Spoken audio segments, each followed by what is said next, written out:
ang dakilang pag-ibig ng Diyos sa atin at ang mga katiyakang binibigay nito sa atin sa oras na magbalik loob tayo sa Kanya ay makikita sa Roma chapter 5 verses 8 to 10. Ngunit ipinadama ng Diyos ang Kanyang pag-ibig sa atin nung mamatay si Kristo para sa atin nung tayo'y mga makasalanan pa. Kaya't sa pamamagitan ng Kanyang dugo, tayo ngayon ay napawalang sala at tiyak na maliligtas tayo sa puot ng Diyos.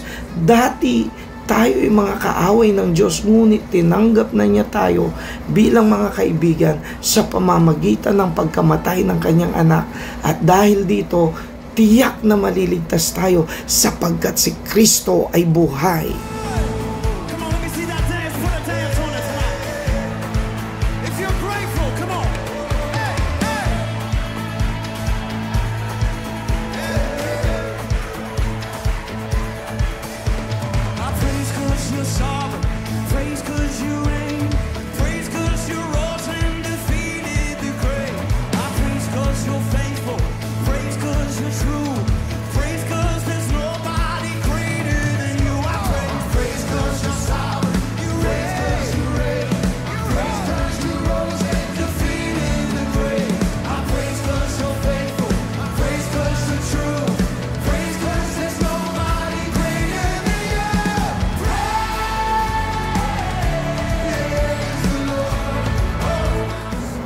Dear students at sa bawat isa, narito ang napakagandang paanyaya ng Panginoong Hesus sa inyo.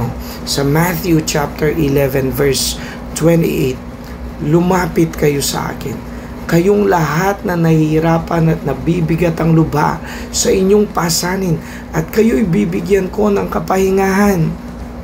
Indeed, napakaganda ng paanyaya sa iyo ng Panginoon. Kaya habang may panahon ka pa, ay makatotohanan ka ng magbalik loob sa Diyos. Huwag mong hayaang mahuli ang lahat. Hinihintay ka ng Panginoong Hesus. Hindi ka niya itataboy. Tatanggapin ka niya, patatawarin, bibigyan ng kaligtasan at aayusin ang iyong buhay.